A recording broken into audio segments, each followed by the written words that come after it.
Hola, mi nombre es Adriana Uribe, soy estudiante del programa Administración de Empresas de la Universidad Nacional Abierta de Distancia. Hoy les voy a presentar la tarea 4, identificación y conceptualización de los contratos privados en Colombia, del curso de Contratación Pública y Privada del Grupo 79.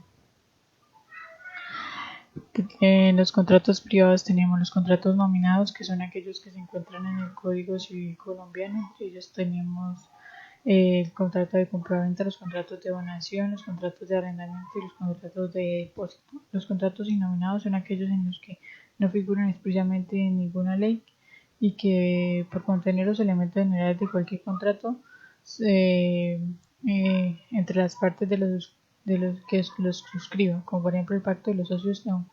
Es un contrato que no figura ni en el Código Civil colombiano ni en el Código de Comercio, pero que es válido ya que sus partes lo han firmado. Tenemos los contratos civiles, que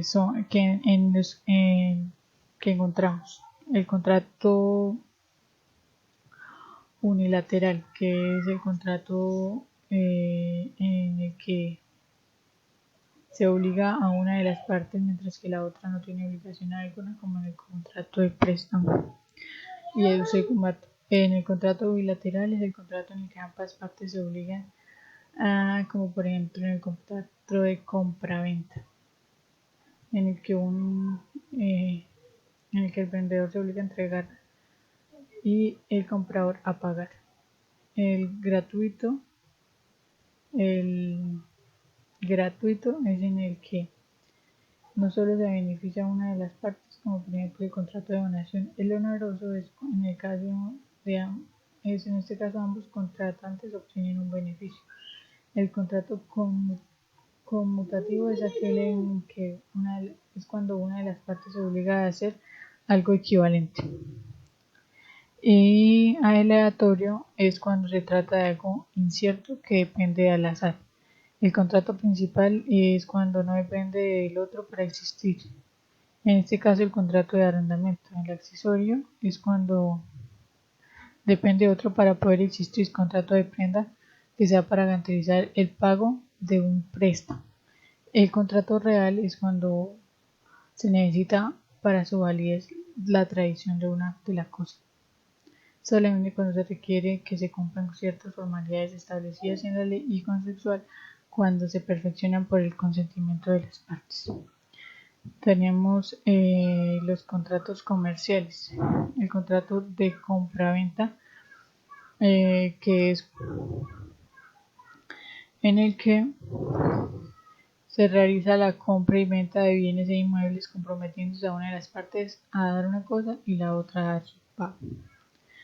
El contrato de suministro es cuando se obliga al suministro de bienes o servicios de manera periódica o continua a cambio de su pago.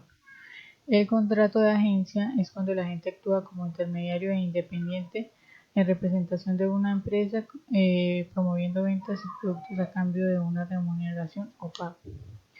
En el contrato de mandato ocurre cuando es el contrato en el cual una de las partes se obliga a celebrar o ejecutar uno o más actos de comercio por cuenta de otro.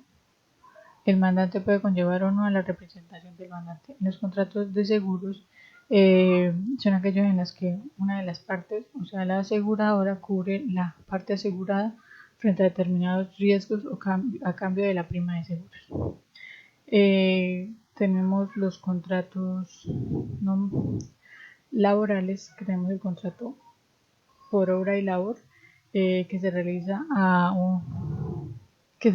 para una labor específica y se determina en el momento de que la obra llegue a su fin, como por ejemplo los trabajos de construcción. El contrato a término fijo se caracteriza por tener una fecha de inicio y determinación que no puede superar los 3 años y que es fundamental que sea por escrito.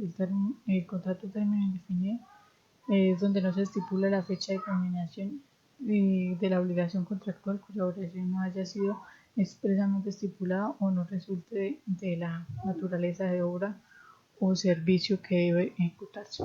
El contrato de aprendizaje es aquel mediante una persona natural realiza formación teórica práctica en una entidad autorizada a cambio de que la empresa proporcione los medios para adquirir formación profesional en el oficio, actividad u ocupación por cualquier tiempo determinado no superior a los 2 años.